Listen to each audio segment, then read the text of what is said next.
साक्षात् परब्रह्म तस्मै श्री गुरुवे नमः। अखंड मंडलाकारं व्याप्य चराचरं तत्पदं दर्शितं देवं तानमामि गुरुदेव। बोलो गुरु भगवान की जय।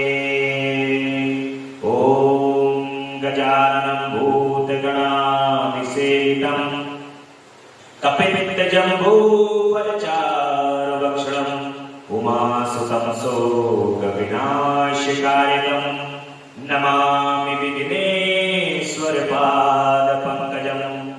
बोल गणपति गजानन भगवान की जय।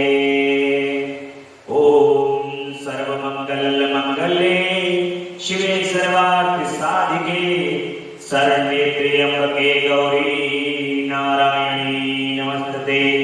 शरणागत दीनाथ परित्राणपरायणे सर्वशास्त्र हरे देवी नारायणी नमस्ते।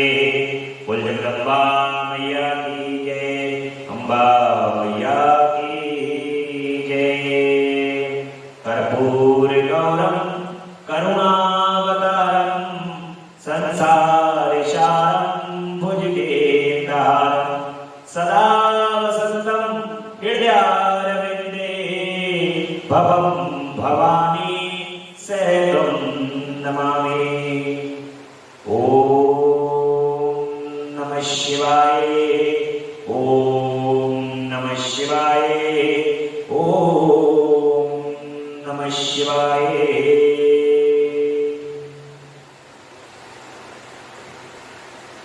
भगवान श्री गुरुदेव की असीम अनुकंपा से, माता पिता के आशीर्वाद, जगदम्बा परांबा पराशक्ति की परम सानिध्यता,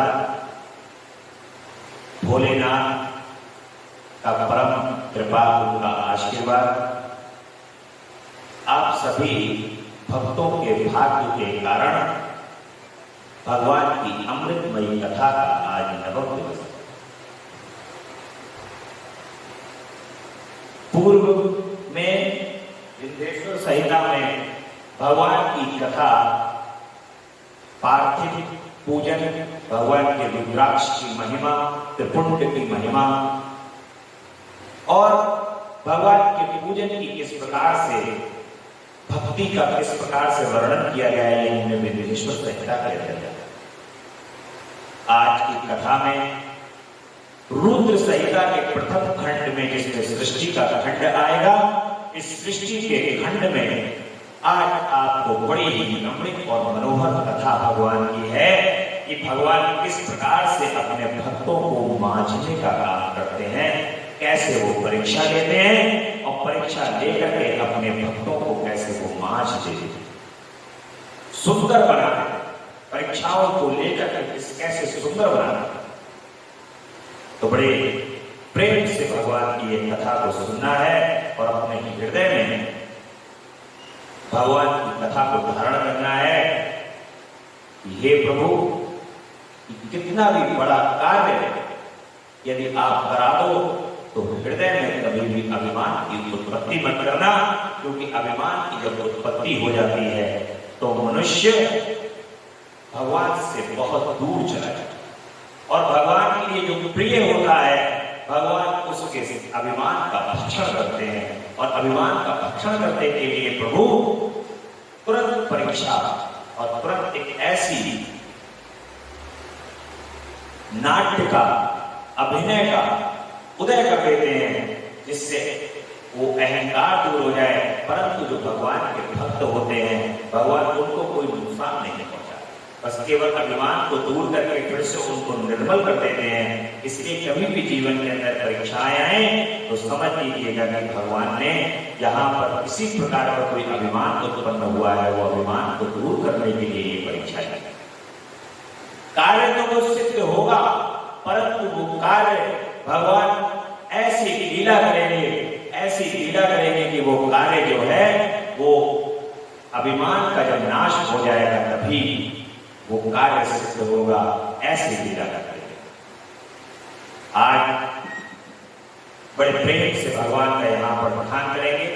विश्वोद्वसतम तिल्यासु हेतुमेकम् गौरीपति विधि तत्त्वमनंत कीर्तिम् मायाश्रम विगत माया चिद्रूपम् बोध स्वरूप ममलम ही सेवं नमामि वंदे शिवं त्वं प्रकृते तेरे नादिं प्रशान्तमेकं पुरुषोत्तमं हि सोमामया तद्दनं हि सृष्टवा भवो वन्दन् वैरास्थितो या वन्द्यस्ततं निजगूढरूपं शिवं स्पष्टुमिदं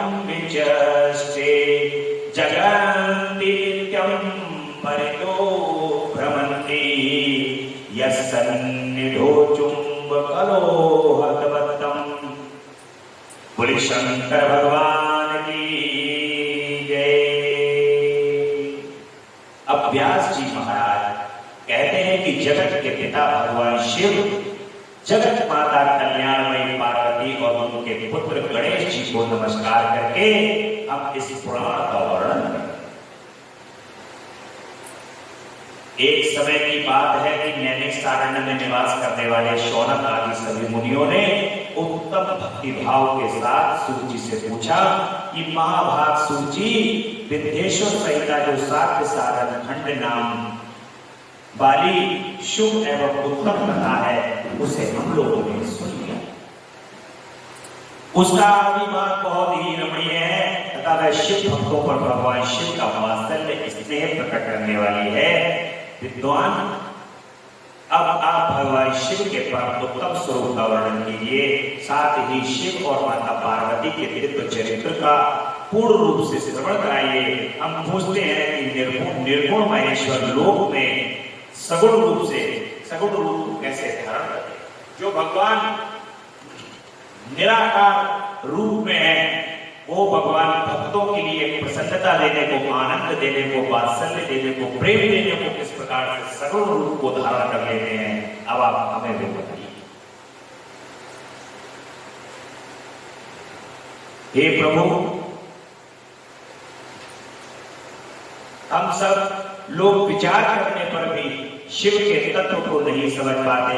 सृष्टि के पहले भगवान शिव किस प्रकार अपने स्वरूप से स्थित होते हैं, फिर सृष्टि के मध्य काल में भी भगवान किस प्रकार क्रीड़ा करते हुए सबने व्यवहार बर्ताव करते हैं, और सृष्टि संकल्प का अंत होने पर महादेव किस रूप में स्थित रहते हैं। लोक कल्याणकारी भगवान शंकर कैसे प्रसन्न होते हैं और प्रसन्न हुए महेश्वर अपने भक्तों तथा दूसरों को कौन सा उत्तम फल प्रदान करते हैं।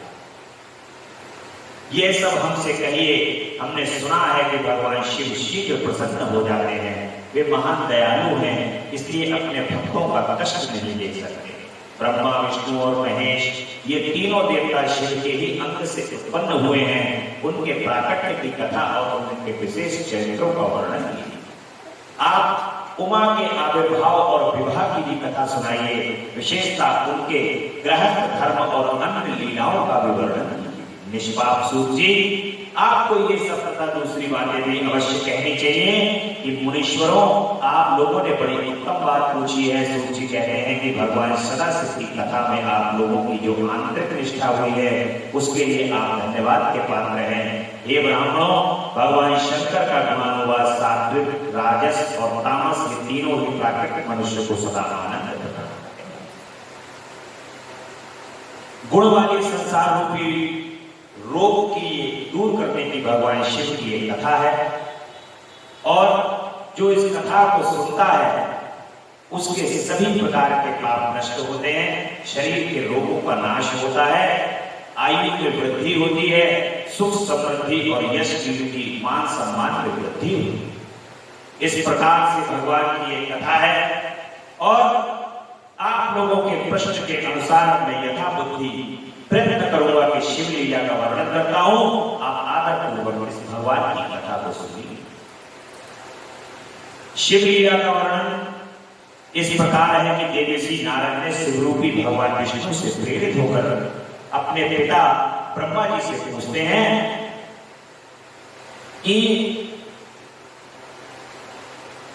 पिताजी, ऐसी कौन सी युक्ति है जिससे मैं परम भक्ति को प्राप्त होकर के भगवान शिव को प्राप्त करूं, परम प्रसन्नता हो, योग को प्राप्त करूं। एक समय की बात है कि मुनि शिरोमणि विप्रवर नारद जी ने, जो ब्रह्मा जी के पुत्र हैं, विनिचित होकर तपस्या में मन लगाया और हिमालय के पर्वत पर जाकर के कोई गुफा थी जो बड़ी शोभा से संपन्न दिखाई देती थी, उसके निकट देव नदी गंगा निरंतर वेग रूप से बह रही थी और एक महान दिव्य आश्रम था जो नाना प्रकार की शोभा से सुशोभित था। दिव्यदर्शी नारद जी तपस्या करने के लिए उसी आश्रम में गए और उस गुफा को देखकर मुनिवर नारद बड़े प्रसन्न हुए। नारद जी हिमालय पर्वत पर पहुंच करके और तपस्या के लिए ध्यान ढूंढते हैं। पिता ब्रह्मा जी ने उनको कहा कि जाओ ध्यान लगाओ भगवान शिव के पूजन में और उनके ध्यान में अपने चित्त को लगाओ, जाकर के तपस्या करो। नारद जाओ तपस्या करो। तो नारद जी जो हैं वो इस स्थान को खोजते हैं और खोजते खोजते हिमालय पर पहुंच जाते हैं और उस गुफा में पहुंच जाते हैं जहां पर उनका तपस्या करने में बड़ा ही मन लगा और तपस्या करते करते करते करते करते करते हजारों वर्ष नारद जी को बीत जाए। जब तपस्या करके अंतःकरण उनका शुद्ध हो गया, नारद जी का जब अंतःकरण शुद्ध हो जाता है और तपस्या में लीन हो जाते हैं, इतने वर्षों तक तपस्या जब करते हैं, कोई भी तपस्या जब इतने वर्षों तक करता है तो सबसे पहले चिंता किसको होती है? इंद्र को। देवों के देवताओं के जो राजा हैं महाराज इंद्र देव, उनको सबसे पहले ये अपने सिंहासन को जाने की चिंता था।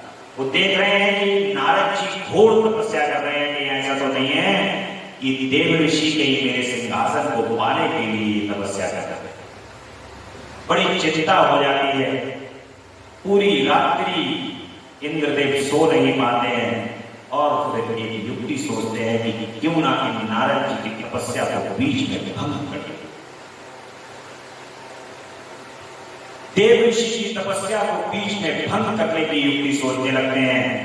तो सोचते हैं कि क्या करो, तो एक ही युक्ति उनके हमेशा दिमाग में आती है। उन्होंने सोचा कामदेव को बुलाया और उन्होंने कामदेव को वहां पर बुलाया।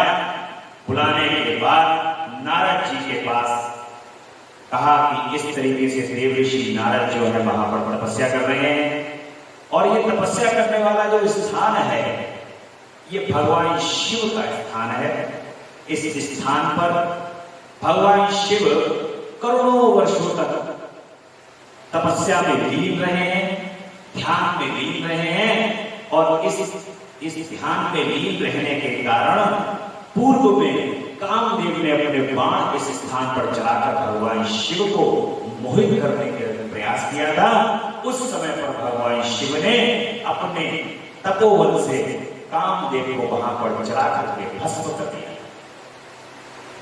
और ये वही स्थान है जिस स्थान पर भगवान शिव ने कामदेव को कहा। देवताओं ने जब कहा कि ये कामदेव नष्ट हो गया तो प्रभु ये संसार कैसे चलेगा, ये संसार तो यही ठप हो जाएगा। हे भोलेनाथ आप प्रसन्न हो जाइए और इसको जीवित कर दीजिए। और उनकी रति जो उनकी पत्नी है वो रो रो कर उनका बुरा हाल था। तो भगवान ने दया खा करके कामदेव को पुनः जीवित कर दिया और कामदेव से कहा कि कामदेव तुम ये इतने स्थान जो ये जहां तक तुम्हारे नेत्र जा रहे हैं, यहाँ तक तुम देख रहे हो, इस स्थान पर दोबारा आना और तुम यहाँ प्रभावी नहीं होगे किसी भी कीमत पर। इसीलिए कामदेव जो है वो उस स्थान पर कभी वहां प्रभाव नहीं होता उनका हिमालय पर। आज भी वो जगह स्थित है जहां पर बड़े बड़े ऋषि मुनि तपस्या करते हैं। अदृश्य रूप में वहां पर ऋषि देवता लोग आकर के तपस्या करते हैं। और जब नारद मुनि तपस्या कर रहे होते हैं, लेकिन भगवान शिव की एक लीला चल रही है। देखिए, एक चीज मैं और बताना चाहता हूं, ये प्रसंग जो है वो रामायण में है। भगवान शंकर माता जी को यहां पर रामायण की कथा सुना रहे हैं बैठे हुए, और अपनी लीला को रच रहे हैं भक्तों को आनंद दिलाने के लिए कि कैसे की ऐसी कथा की रचना करो देवी कि जिससे जो है वो संपूर्ण पृथ्वी पर सबको आनंद आ जाए, और जो प्रभु श्री राम है उनकी लीला को देख करके सब भक्त मुक्त हो जाए।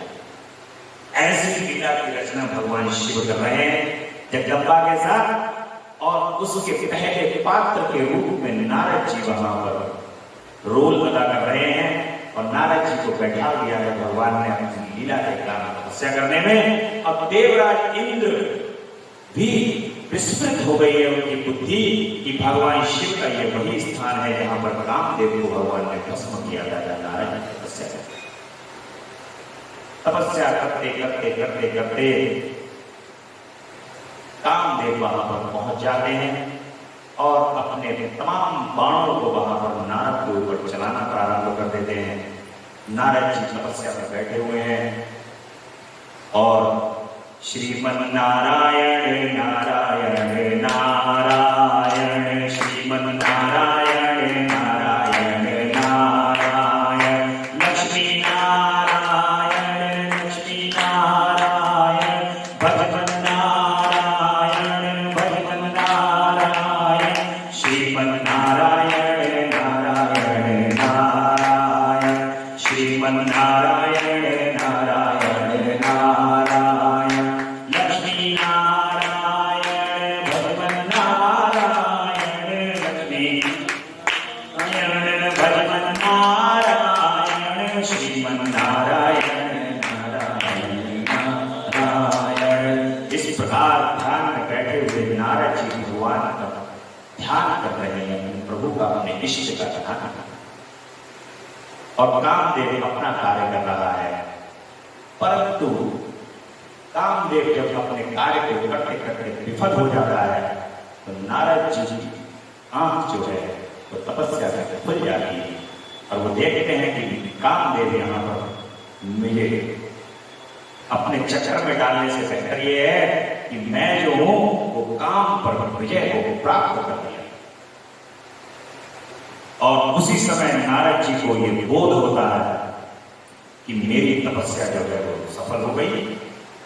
ये घोर तपस्या जो मैं कर रहा था, आज इसका फल प्राप्त हो गया।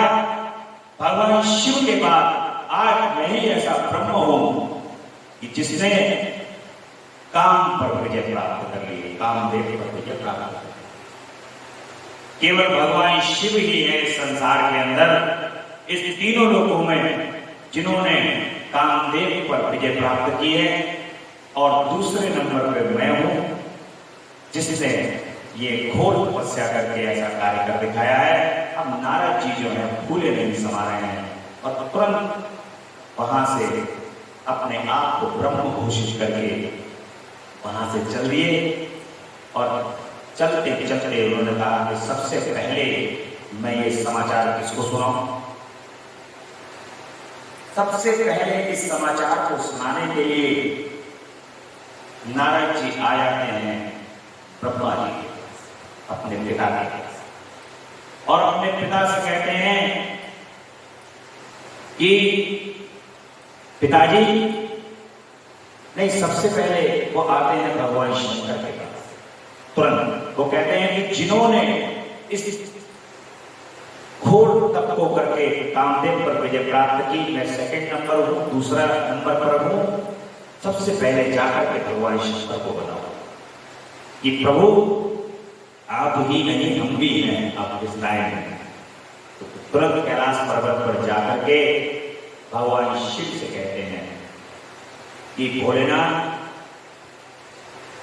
मैं इस प्रकार से हिमालय पर्वत पर तपस्या कर रहा था, तो तपस्या करते करते कामदेव वहां पर आ गया और कामदेव ने आकर के अपने वहां पर बाण चलाए और बाण चला करके कामदेव मुझ पर कोई प्रभाव नहीं कर पाया। हे प्रभु, हे भोलेनाथ, आपकी कृपा से मैंने कामदेव पर विजय प्राप्त की। भगवान शिव अंतर्यामी हैं, लीलाओं को रचने वाले हैं। मन ही मन बड़ी प्रसन्नता पूर्वक मुस्कुरा रहे हैं भोलेनाथ, और भोलेनाथ कह रहे हैं कि नारद, तुम अब एक कार्य करना। हाँ, भगवान कह ही रहे हैं, संकेत भी दे रहे हैं वहां पर नारद जी को। कह रहे हैं नारद, कामदेव का जो प्रभाव है, जो तुमने तपस्या की हुई है, वो जगह का प्रभाव है। ये नारद जी को वहां पर संकेत भी दे रहे हैं भगवान। परंतु नारद जी तो कह रहे हैं उस समय जो उनका अपने अंदर जो अहंकार की उत्पत्ति हुई है, उस अहंकार की उत्पत्ति में नारद जी कुछ सुन ही नहीं है। देखिए, एक बात हमेशा याद रखिए, तीन लोग इस संसार में किसी की कोई बात नहीं सुनते, चाहे संसार कुछ भी कह जाए। पहला, जो अहंकार से ग्रसित होगा, जिसके अंदर अहंकार भरा हुआ होगा, उस सामने वाले की बात को सुनेगा ही नहीं।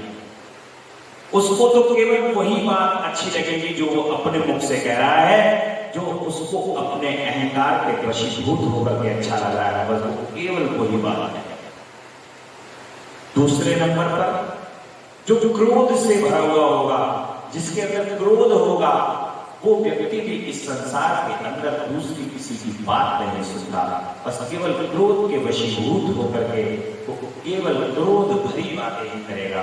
और तीसरा, काम से ग्रसित व्यक्ति, केवल काम से ग्रसित व्यक्ति भी जो होता है, वो भी किसी की बात नहीं सुनता, बस केवल और केवल उसको अपने कार्य से मतलब होता है। इसलिए इन तीनों चीजों पर जो विजय प्राप्त कर लेता है, वो भगवान के बहुत ही निकट हो जाता है। और ऐसे ही नारद जी अभिमान से भरे हुए हैं, और अभिमान से भरे होने के कारण भगवान शिव जी उन्हें कोई बात समझ में नहीं आई। भोलेनाथ से कह रहे हैं, उन्हें सब कुछ लग रहा है कंपटीशन में सब अब चल गए हैं। इस समय पर ऐसा लग रहा है कि सबको बुरा लग रहा है कि हमने ऐसी प्रतियोगिता में विजय प्राप्त कर ली है। इसलिए नारद जी जो है भगवान शिव की बात भी ध्यान से नहीं सुनते। भगवान शंकर कहते हैं कि नारद जी, चलिए आपने मुझसे ये बात कह दी है, कोई बात नहीं है, अपने पिता से और भगवान विष्णु से तो ये बात बिल्कुल भी मत है। भगवान शंकर कह रहे हैं कि अपने इष्ट भगवान विष्णु को बिल्कुल मत बता देना कि तुम ऐसे ऐसे कर दिया। नारद जी ने कहा, यार बता करें तो पता कैसे चलेगी? जब चार जगह गुणगान नहीं करेंगे, शांत होकर बैठ जाएंगे, तो भाई किसी को क्या पता चलेगा? चाहे अपने नारद जी कह रहे हैं कि ये अपने आप को अकेले सुपरमैन बनना चाहते हैं कि केवल हम ही हैं, ऐसा ना हो मैं दूसरा ये हो गया हूं, तो भगवान शंकर जो है वो ऐसा ना हो एक इकट्ठे बने रहना चाहते हैं। तो इसलिए कह रहे हैं किसी को बताइए मत, अपने तक रखियो, मुझे तो बता दी तुमने। और नारद जी को ये बात उनकी पसंद नहीं आई। सबसे पहले अपने पिता ब्रह्मा जी के पास गए और ब्रह्मा जी से कहा कि पिताजी, आज हमने वो काम करके दिखाया है जो तुम और भगवान विष्णु भी नहीं करते। और हिमालय पर्वत पर घोर तपस्या करते हुए भगवान की कृपा से हमने कामदेव पर विजय प्राप्त कर ली है, काम पर विजय प्राप्त कर ली है, और वो निष्फल हो गया है अपने बाणों से। ब्रह्मा जी को भगवान शिव की बात ध्यान में आ जाती है, उनके श्री चरण कमल में अनुराग लगा करके जब वो देखते हैं तो उनको ध्यान आ जाता है कि अरे नारद, तुम ये क्या कृति कर रहे हो, कि किसी प्रकार के अहंकार से भर गए हो, तुम ऐसा मत करो और ये बात अब तुम किसी से मत कहना। अब फिर से नारद जी ये बात सोच रहे हैं कि ये भी पिताजी नहीं जगे, पिताजी को भी नहीं सहन हुआ कि उनका पुत्र इतना बड़ा कार्य कर आया है। वो कहते हैं अच्छा कोई बात नहीं है, टिंडोरा तो नहीं, हमें खुद को पीटना पड़ेगा, हम तो कह रहे हैं कि तुम्हें पता चल जाएगा तो 10 लोगों से और कहोगे। परंतु अब नारद जी को रहा नहीं जा रहा है, अपनी बात को देखिए। जो एक अहंकारी व्यक्ति होता है ना, वो अपना गुणगान गाने के लिए संपूर्ण संसार के अंदर पूरा ढोल पीटता है। ऐसे ही नारद जी जो है वो रुकने में नहीं आ रहे हैं। पहले भगवान शिव फिर ब्रह्मा जी। अब जिस स्थान पर जाने को भगवान शंकर ने मना करा था, किसी स्थान पर जाकर अपना गुणगान मत करना, अपनी बात को मत बताना, नारद जी रोके नहीं रुक रहे हैं और चले जा रहे हैं भगवान विष्णु के पास। भगवान विष्णु को ने अपनी दिव्य दृष्टि से देखा कि नारद,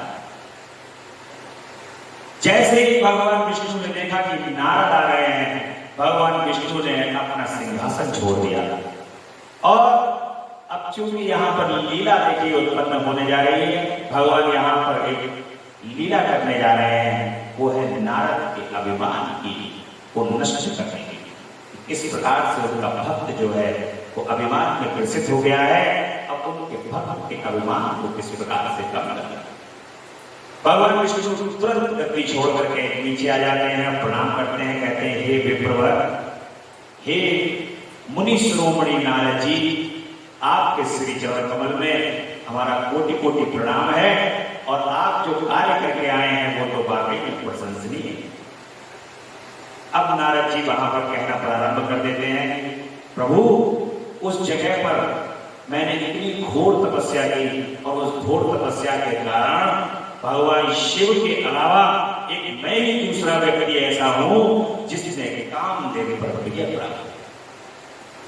भगवान विष्णु गले से लगा लेते हैं नारद जी को और नारद जी को गले से लगा करके कहते हैं कि हाँ नारद, तुम वाकई बहुत बड़ा काम करके आए हो, कार्य करके आए हो। और परंतु भगवान विष्णु नारद जी से कहते हैं कि नारद, लेकिन हमें सही क्या है गलत क्या है इन चीजों का बोध अवश्य होना चाहिए। फिर वो ये चीज किसी को समझ में नहीं आ रही है। बुद्धि जो है वो अहंकार से घिरी हुई है और उस अहंकार के वशीभूत होकर के नारद सुन ही नहीं रहे हैं भगवान विष्णु की और कह रहे हैं कि प्रभु आप मेरी एक बात समझ लो, बस केवल वो बात कि जो ये कार्य मैंने किया है, इस कार्य को कोई दूसरा व्यक्ति इस संसार के अंदर नहीं कर सकता। भगवान शिव तो हर वक्त अपनी तपस्या के अंदर लीन रहते हैं, तीनों लोगों के स्वामी हैं और विरक्त हैं, संसार से दूर रहते हैं प्रभु। लेकिन देखिए कि मैंने इस संसार के अंदर रह के भी और अपनी सारी तपस्या के बल पर कामदेव पर प्रिय प्राप्त कर। भगवान विष्णु कहते हैं कि ठीक है पुत्र, नारद जी से अब तो अपने हृदय में ये बात धारण करो और हृदय में धारण करते हुए अपने जाओ और तपस्या करो फिर से। और अब भगवान कहते हैं कि तुम यहाँ से एक स्थान बताते हैं, वहां पर जाकर के पुनः तपस्या करो, जाओ उच्चारण करो, लोगों को उपदेश दो, तुम ज्ञानी हो। नारद जी से कहते हैं तुम ज्ञानी हो गए, जाओ लोगों को उपदेश दो, लोग जन का कल्याण करो। नारद जी बड़ी प्रसन्नता पूर्वक वहां से चल देते हैं। भगवान ने वहां पर रास्ते में एक नगर की स्थापना कर दी। उस नगर में एक राजा है और बड़ा ही सुंदर नगर है, बड़ा रमणीय जगह है। देवताओं का ऐसे मानो जैसे पता चल रहा है कि देवताओं का निवास है उस स्थान पर। और उस राजा की एक बड़ी सुंदर कन्या थी जिसका नाम श्रीमती। उस श्रीमती नाम की कन्या विवाह योग्य थी और नारद जी उस नगर की ओर को जा रहे हैं और जाते हुए वो देखते हैं बड़ा ही सुंदर नगर है, क्यों ना इस नगर के अंदर भ्रमण करा जाए, क्योंकि अब भगवान की माया कार्य कर रही है, माया बड़ी बलवान है। और भगवान की माया के वशीभूत होकर के नारद जी उस नगर में पहुंचते हैं, लोगों से मिलते हैं। इतने में वहां के राजा जो थे उनसे मिलने की उनकी मन के अंदर इच्छा प्रकट होती है।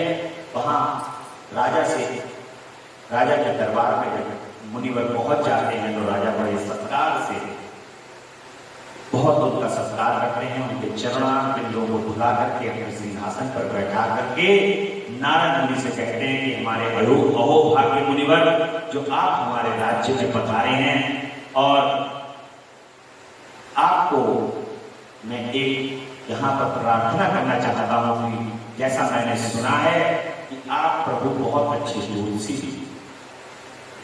बड़े अच्छे ज्योतिषी हैं, बड़ी अच्छी कुंडली देख लेते हैं, तो मेरी कन्या है विवाह योग्य, उस विवाह योग्य कन्या के लिए आप इसमें देखिए कि उसके कब विवाह पड़ता है। नारद जी कहते हैं, राजा कहते हैं कि आपके लिए मिलवाने के लिए, प्रणाम कराने को कन्या को भी बुला लें।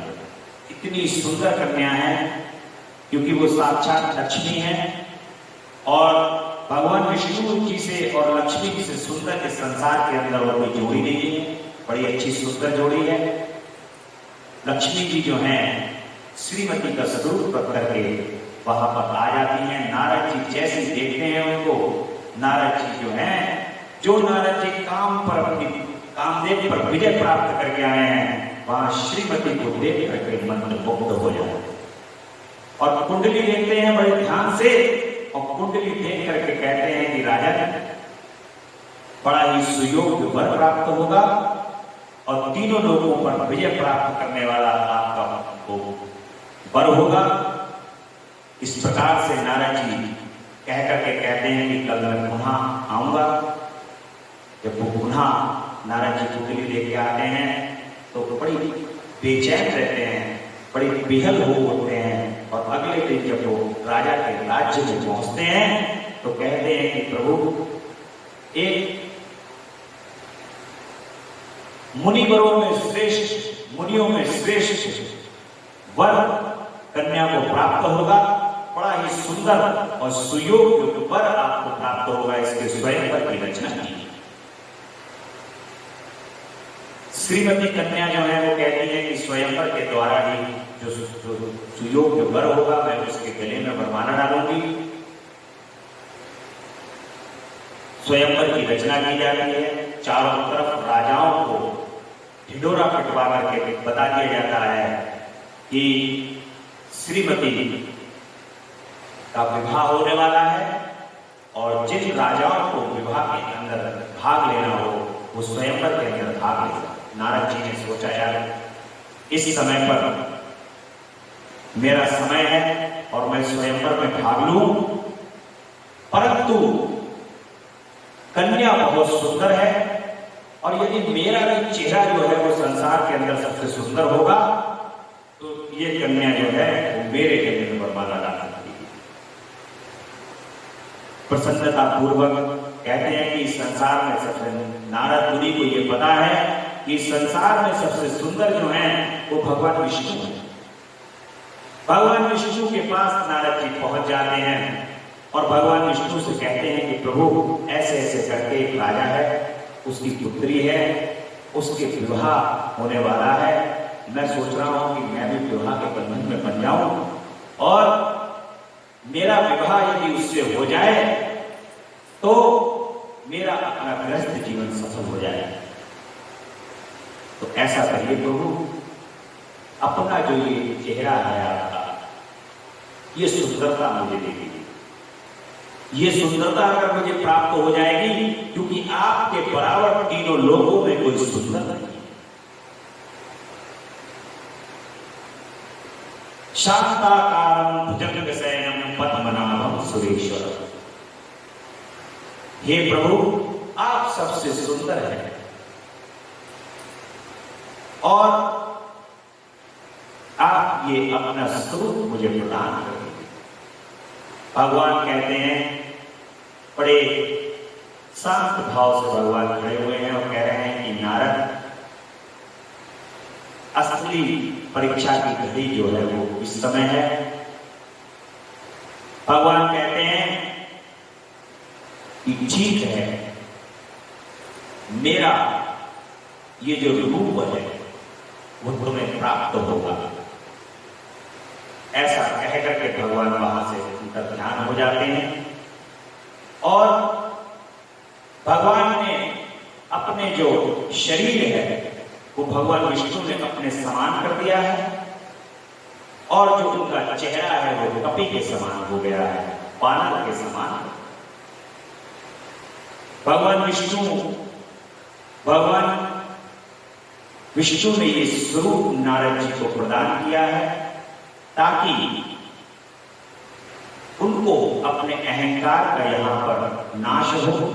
जो उनके अंदर अहंकार की उत्पत्ति हो गई है वो अहंकार की उत्पत्ति समाप्त हो, अहंकार नष्ट हो। इसलिए भगवान विष्णु ने उनको कपि का चेहरा प्रदान कर दिया है, और स्वरूप जो है वो अपने हाथ पैर और शरीर जो है वो अपने जैसा प्रदान कर, क्योंकि प्रभु जो है वो अपने भक्त का कल्याण चाहता है। कैसे भक्त का कल्याण हो, कैसे उसके हृदय में निर्मलता हो, कैसे उसके अंदर से अहंकार का नाश हो, ये प्रयत्न भगवान हर समय करते हैं।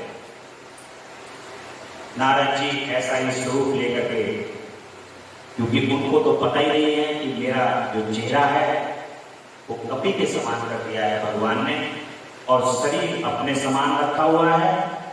क्योंकि अगर हाथ पैर भी कपि जैसे कर देते तो नारद जी को पता चल जाता। चेहरा जब बदल दिया है भगवान ने तो पता ही नहीं चल रहा है उनको कि चेहरा जो है वो बदला हुआ।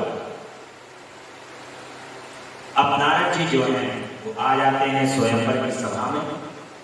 सभी राजा लोग जो हैं उनके बीच में आकर के नारद जी बैठ जाते हैं, और इस प्रकार से आकर के अहंकार में भरकर बैठ जाते हैं कि मैं ही सबसे सुंदर हूं यहाँ पर, क्योंकि भगवान विष्णु ने मुझे अपना स्वरूप प्रदान कर दिया है। जब उन्होंने अपना स्वरूप प्रदान किया है तो उनसे ज्यादा सुंदर तो इस संसार के अंदर और कोई दूसरा है ही नहीं। जब स्वयंवर होने लगता है, सारे श्रीमती जो है वो जयमाला लेकर के आती हैं। इधर भगवान शिव ने अपने गणों को वहां पर भेजा हुआ है ताकि कहीं ऐसा ना हो कि मेरा भक्त नारद जो है वो वहां पहुंचा हुआ है, लोग उसकी बेइज्जती करें, और बेइज्जती होने के कारण कहीं उस स्वयंवर के अंदर नारद किसी से लड़ाई न करे। तो वहां पर कंट्रोल करने के लिए तो गण भगवान ने वहां पर भेजे हुए हैं अपने। भगवान शिव ने नारद जी के पास श्रीमती जैसे ही जयमाला लेकर के आती हैं, नारद जी का स्वरूप कपि का देख करके, रूप कपि का देख करके वो उनकी तरफ मुख भी नहीं करती हैं, और पूरे स्वयंवर में कोई भी राजा ऐसा दिखाई नहीं देता जिसको वो जयमाला डालता। इतने में भगवान विष्णु राजा का रूप धारण करके मुकुट पहने हुए वहां उस स्वयंवर के अंदर पहुंच जाते हैं। भगवान विष्णु के गले में श्रीमती उस समय पर जयमाला को डाल देती हैं, और भगवान विष्णु वहां से अंतर्धान और श्रीमती भी वहां से अंतर्धान हो जाती है। ये बात नारद जी को देखते हैं, पहचान जाते हैं कि भगवान विष्णु जो हैं करके विवाह यहां से चल लिए, निकल लिए। अब बड़े ही नाराज हो जाते हैं नारद जी, कहते हैं कि इन्होंने मेरे साथ छल किया है। मुझे जिस तरीके का अब सामने जो था वो सरोवर है, सरोवर के अंदर वो अपने चेहरे को देख लेते हैं नारद जी, और कहते हैं कि ये गुरु स्वरूप मुझे प्रदान करके इन्होंने ये मेरे साथ छल किया है, धोखा किया है। भगवान विष्णु के लोक में पहुंच जाते हैं, और भगवान विष्णु को जो उन्होंने बातें सुनाई हैं, बुरा भला कहा है कि तुमने सबके साथ छल किया है, मोहिनी रूप धारण करके तुमने राक्षसों के साथ छल किया है, तुम अपनी लीलाओं से लगातार छल करते रहते हो, और कोई छल तुमने आज मेरे साथ कर दिया। तुम्हें मेरा जो है वो ये वैभव यश कीर्ति तुम्हें देखी नहीं गई, इसलिए तुमने मेरे साथ ये छल कर दिया, और तुमने श्रीमती से विवाह करके जो कन्या मुझे पसंद थी उसके साथ तुम विवाह करके स्वयं भगवान इस प्रकार से वहां पर नारद जी बड़ा बुरा भला विष्णु जी को कहते हैं। विष्णु जी बड़ी प्रसन्नता पूर्वक, बड़े हंसते हुए, मुस्कुराते हुए कि मेरे नारद के मन के अंदर जो विकार है वो जब मुझसे सारी बातें कहेगा, बोलेगा, तभी वो विकार दूर होंगे, ऐसा समझ करके भगवान विष्णु वहां चुपचाप खड़े होकर बड़ी प्रसन्नता से नारद जी की सारी बातों को सुन रहे हैं। और जैसे ही नारद जी अपनी सारी बातों को सुना देते हैं, अपने मन की आस जितनी है सब वहां पर भगवान विष्णु को बोल देते हैं। भगवान विष्णु सारी बातों को सुनकर के नारद जी की बुद्धि को वहां पर स्वच्छ कर देते हैं, बुद्धि स्वच्छ हो जाती है। परंतु उससे पहले, बुद्धि स्वच्छ होने से पहले नारद जी भगवान विष्णु को एक श्राप दे देते। भगवान विष्णु को नारद जी श्राप देते हैं कि जिस प्रकार से तुमने मुझे स्त्री से वियोग किया है, उसी प्रकार से तुम्हारा भी स्त्री से वियोग हो जाएगा।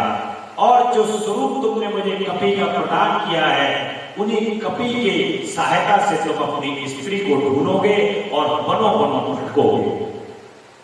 इस प्रकार से नारद जी जो है वो विष्णु जी को श्राप दे देते हैं। और जैसे ही वो श्राप भगवान विष्णु को देते हैं, बुद्धि उनकी स्वच्छ हो जाती है, साफ हो जाती है, बिल्कुल शीशे की तरह साफ, ट्रांसपेरेंट। और जब वो देखते हैं कि ये मैंने क्या कर दिया, ये मैंने किसको श्राप दे दिया, और भगवान विष्णु के श्री चरण कमल में नारद जी गिर जाते हैं और कहते हैं कि प्रभु मुझसे आज घोर पाप हो गया, आप ये मेरा जो श्राप दिया हुआ है इसे मिथ्या करो। ये मैंने क्या कर दिया प्रभु, ये मुझे माफ करो हे प्रभु, मुझे त्राहिमाम प्रभु, मुझे क्षमा प्रदान करो। ऐसा कहते हुए नारद भगवान विष्णु के श्री चरण कमल में गिर जाते हैं। भगवान विष्णु कहते हैं कि ये नारद, इस पूरी कहानी की जो पटकथा है, स्क्रिप्ट है, वो भगवान शंकर की लिखी हुई है। भगवान शंकर की एक कथा है। भगवान शिव ही इस प्रकार की कथा को रचने वाले हैं और जगदम्बा को वो कहानी सुनाते रहते हैं और ऐसी कथाएं जो है वो बनती हुई चली जाती हैं। ऐसा जो है वो भगवान विष्णु नारद जी से कह रहे हैं कि हम और तुम, पूरा समस्त तीनों लोग जो है वो उस ड्रामे का जो है पार्ट है, हम सबको उसमें भाग लेना है। और देखिए यहाँ पर भगवान शंकर के द्वारा रामायण की रचना हो जाती है। रामायण में भगवान श्री राम अपनी माता कैकेयी के द्वारा मांगे गए 2 वरदानों के कारण वन में पहुंच करके जब आखिरी वर्ष होता है, उस समय पर रावण के द्वारा भगवान शिव की लीला के अंतर्गत माता सीता का हरण होता है। और उसके बाद भगवान राम वानरों की सहायता से लंका में पहुंचते हैं और वहां पर पहुंच करके रावण का वध करते हैं। और उतने समय तक भगवान को माता सीता के वियोग में रहना पड़ा। ये भगवान शिव लीला की रचना कर रहे हैं बैठे हुए प्रसन्नता पूर्वक, और भगवान शिव की द्वारा रचित श्री राम रामायण की रचना कर रहे हैं। भगवान राम और भगवान शिव यानी कि भगवान विष्णु और भगवान शिव दोनों संयुक्त रूप से रामायण की रचना कर रहे हैं। और नारद जी जो है वो उसका पार्ट है। भगवान विष्णु नारद जी को समझाते हैं कि हे नारद, ये सब भगवान शिव की लीला है, उस लीला के अंतर्गत ही ये सारा कार्य हो रहा है। भगवान शिव की इस लीला के अंतर्गत त्रेता युग में भगवान राम के समक्ष मैं श्री राम का अवतार लूंगा और उस समय पर लीला घटित होगी। उसके अंतर्गत ही मेरा जो है वो लक्ष्मी जी से वियोग होगा और उस समय पर कपि लोग जो है वो मेरी सहायता करेंगे। ऐसी भगवान ने ये लीला लिख दी है, कथा लिख दी है। बोलो श्री राम जय राम जय जय राम। बोलो श्री राम जय राम जय जय राम। श्री राम जय राम जय जय राम। श्री राम जय राम जय जय राम। श्री राम जय जय राम। बोलो श्री राम जय राम जय जय राम। कौशल्या के प्यारे राम। बोलो श्री राम जय राम जय जय राम। श्री राम जय राम जय जय राम। श्री राम जय राम जय जय राम। श्री राम जय राम जय जय राम। बोलो श्री राम जय जय राम। श्री राम जय राम जय जय राम। श्री राम जय राम जय जय राम। श्री राम जय राम जय जय राम। श्री राम जय राम जय जय राम। श्री राम जय राम जय जय राम। श्री राम जय राम जय जय राम। बोले सियापति रामचंद्र भगवान की जय। इस प्रकार से भगवान विष्णु जो हैं वो नारद जी को आज्ञा प्रदान करते हैं कि हे नारद, तुम भगवान शिव का पूजन करो। भगवान शिव के पूजन में अपना चिंतन लगाओ और शिव तीर्थों में जाकर के तुम भ्रमण करो। तुम शिव तीर्थों में जाओगे और शिव तीर्थों में जाकर के जब तुम भ्रमण करोगे, शिव गणों का पूजन करोगे, तब तुम्हें इस श्राप से मुक्ति प्राप्त होगी, तब तुम इससे मुक्त होगे। इस प्रकार से नारद जी जो हैं वो आत्मग्लानि होती है उनको। आत्मग्लानि होने पर नारद जी भगवान शिव के स्थानों में तीर्थों में भ्रमण करने लगते हैं। सूत जी कहते हैं कि महर्षियों भगवान श्री हरि के अंतर्ध्यान हो जाने पर मुनि श्रेष्ठ नारद शिवलिंगों का भक्ति पूर्वक दर्शन करते हुए पृथ्वी पर विचरण करने लगे। ब्राह्मणों भूमंडल पर घूम फिरकर उन्होंने भोग और मोक्ष देने वाले बहुत से शिवलिंगों का प्रेम पूर्वक दर्शन किया।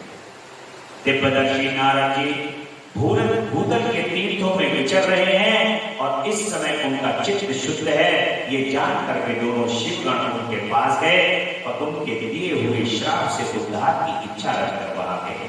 उन्होंने आदरपूर्वक मुनि के दोनों पैर पकड़ लिए और मस्तक झुकाकर भली भांति प्रणाम कर शीघ्र ही इस प्रकार कहा कि हे ब्राह्मण, हम दोनों शिव के गण हैं।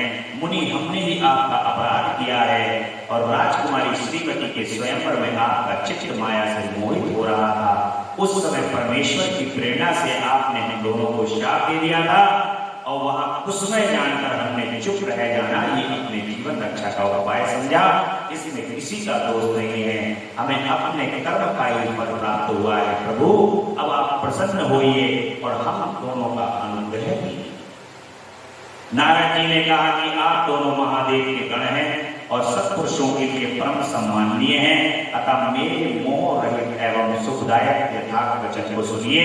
पहले निश्चय ही मेरी बुद्धि भ्रष्ट हो गई थी, बिगड़ गई थी और मैं सर्वदा मोह के वशीभूत हो गया था, इसलिए आप दोनों को मैंने शाप दे दिया था। शिवगणों, मैंने जो कुछ कहा है वह वैसा ही होगा, तथापि मेरी बात सुनिए। मैं आपके लिए शापोद्धार की बात बता रहा हूं, आप लोग आज मेरे अपराध को क्षमा करें। मुनिवर विश्रवा के वीर से जन्म ग्रहण करके आप संपूर्ण दिशाओं में प्रसिद्ध कुंभकर्ण रावण राक्षस राज का पद प्राप्त करेंगे और बलवान वैभव से युक्त तथा परम प्रतापी होंगे। समस्त ब्रह्मांड के राजा होकर शिव भक्त एवं जितेंद्रिय होंगे और शिव के ही दूसरे स्वरूप श्री विष्णु के हाथों मृत्यु पाकर फिर अपने पद पर प्रतिष्ठित हो जाएंगे।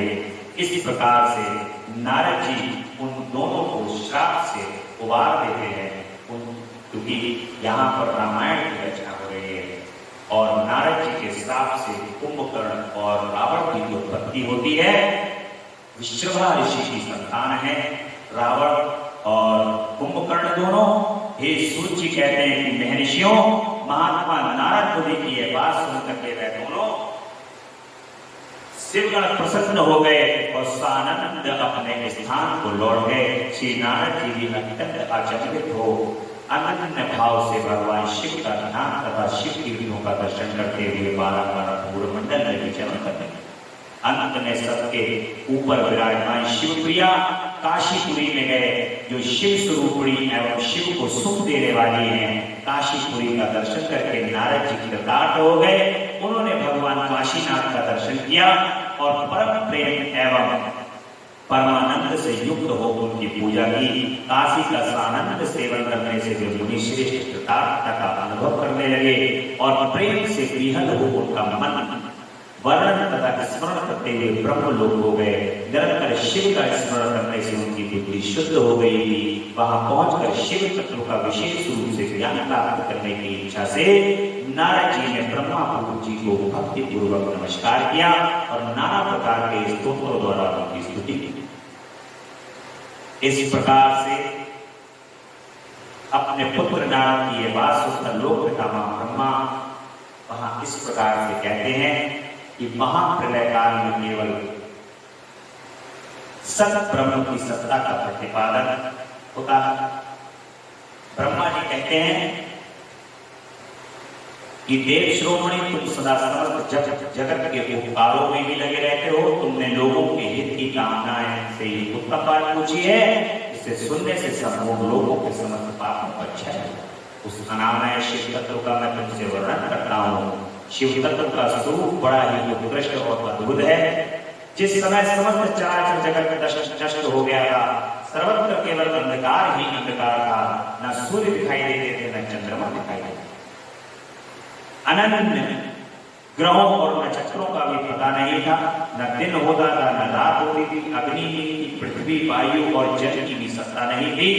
प्रधान तत्व अव्यक्त पृथ्वी से ही रहित सुना आकाश मात्र शेष था। दूसरे किसी तेज की उपलब्धि नहीं थी। अदृष्ट आदि का भी अस्तित्व नहीं था। शब्द और स्पर्श भी छाप छोड़ चुके थे। गंध और रूप की भी अभिव्यक्ति नहीं थी। रस का भी अभाव हो गया था। दिशाओं का भी भान नहीं होता था। इस प्रकार सब ओर निरंतर सूची भेद घोर अंधकार है। यही महाप्रलय है। संपूर्ण संसार के अंदर ये पृथ्वी, सूर्य, चंद्रमा, सभी ग्रह, नक्षत्र सभी उस प्रलय काल के अंदर नष्ट हो जाते हैं और विलय हो जाते हैं। और विलय होकर के सब कुछ क्या हो जाता है? शून्य हो जाता है। कुछ नहीं बचता इस संसार के अंदर। सब तरफ अंधकार ही अंधकार। भगवान की इस देवमयी लीला को महाप्रलय कहा जाता है। और उस समय पर, महाप्रलय के समय पर भगवान केवल और केवल प्रकाश पुंज के रूप में, निराकार रूप में रहते हैं। भगवान शिव और शक्ति दोनों का विलय उस प्रकाश पुंज के रूप में हो जाता है। जब करोड़ों वर्ष बीत जाते हैं, करोड़ों करोड़ों वर्ष इसी प्रकार से जब बीत जाते हैं, तब फिर से मन के अंदर भगवान के लिए ये जिज्ञासा होती है। भगवान शिव और शक्ति को ये जिज्ञासा होती है कि संपूर्ण संसार की अवरचना की जाए, क्योंकि शिव प्रिया और शिव को दोनों को संसार में, संसार प्रिय है। भगवान को ये संसार जो है वो बड़ा अच्छा लगता है। लीलाएं होते हुए देख करके बड़ा अच्छी प्रसन्नता उनको मिलती है। लीलाओं को रचते रहते हैं और जब उनको लगता है कि अब फिर पुनः जो है वो शरीर को धारण किया जाए, निर्गुण से सगुण बना जाए, क्योंकि निर्गुण रूप के अंदर रह करके तो ये संसार नहीं बन सकता। सगुणता जब तक हासिल नहीं की जा सकती तब तक कुछ भी प्राप्त नहीं किया जा सकता।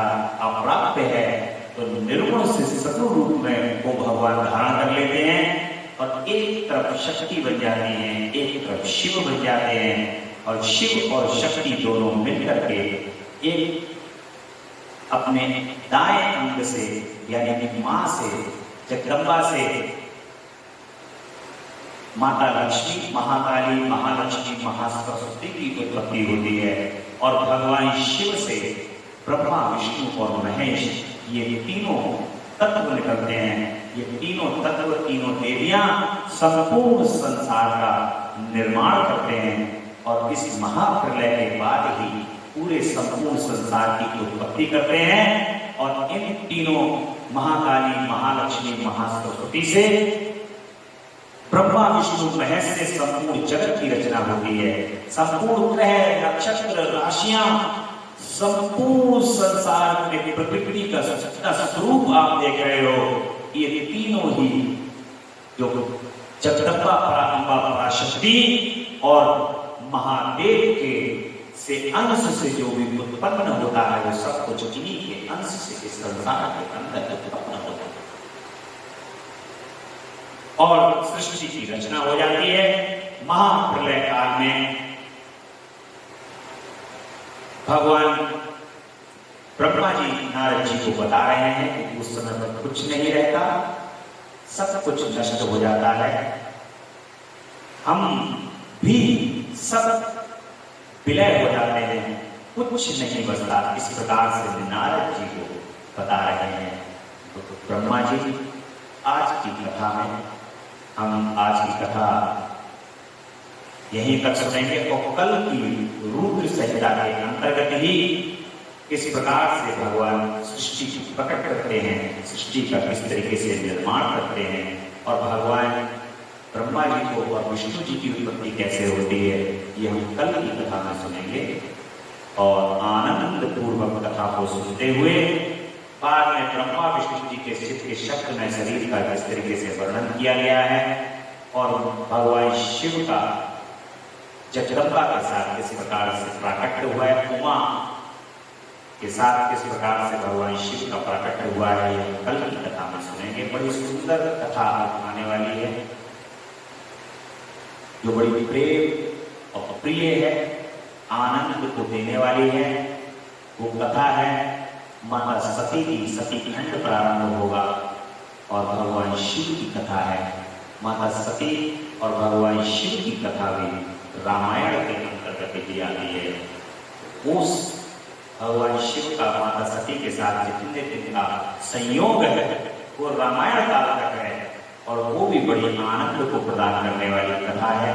माता बहुत आनंद देने वाली है और आगे फिर इसी रुद्र संहिता के अंतर्गत अगले खंड में माता पार्वती का भगवान शिव से मिलन है, बहुत आनंददायक होगा। बड़ा प्रसन्नता पूर्वक, आनंद पूर्वक भगवान शिव का विवाह होगा और उस विवाह में सभी आनंद से सभी नंदी, भंगी, संगी, सभी देवगण आकर के भगवान शिव का यहाँ पर विवाह करेंगे और आनंद के साथ भगवान की कथा सुन करके और शिव विवाह का आनंद लें आप सभी।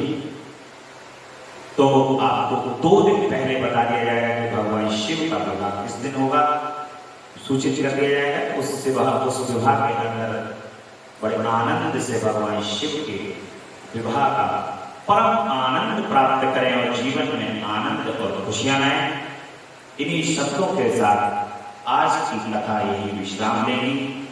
बड़े प्रेम से और आनंद से भगवान का नाम का उच्चारण करते हुए प्रसन्नता पूर्वक तेरा पल पल बीता जाए मुझसे जप ले नमः शिवाय। तेरा पल पल बीता जाए मुझसे जप ले नमः शिवाय। ओम नमः शिवाय, ओम शिवाय, ओम नमः शिवाय, ओम नमः शिवाय। मुसाफिरी जब पूरी होगी चलने की मजबूरी होगी, मुसाफिरी जब चलने की मजबूरी होगी, अवसर खाली न जाए, मुझसे जप ले नमः शिवाय। तेरा अवसर खाली न जाए, जप ले नमः शिवाय। ओम नमः शिवाय, ओम नमः शिवाय, ओम नमः शिवाय। नमः शिवाय, नमः शिवाय, नमः शिवाय, नमः शिवाय, नमः शिवाय, नमः शिवाय, शिवाय नमः शिवाय, नमः शिवाय, नमः शिवाय, नमः शिवाय, नमः शिवाय। अवसर खाली न जाए, मुझसे जप ले नमः शिवाय। तेरा अवसर खाली न जाए, मुझसे जप ले नमः शिवाय। ओम नमः शिवाय, ओम नमः शिवाय, ओम नमः शिवाय, ओम नमः शिवाय। नमः शिवाय, नमः शिवाय, नमः शिवाय, नमः शिवाय, नमः शिवाय, नमः शिवाय, नमः शिवाय, नमः शिवाय, नमः शिवाय, नमः शिवाय, नमः शिवाय, नमः शिवाय, नमः शिवाय, नमः शिवाय, नमः शिवाय, नमः शिवाय, नमः शिवाय, नमः शिवाय। बोले शंकर भगवान की जय, महामृत्युंजय भगवान की जय। बोले हर हर महादेव, हर हर महादेव, हर हर हर महादेव। शिव शंभु कैलाशपति जगदम्बा रानी की जय, अम्बा मैया की जय। आप सभी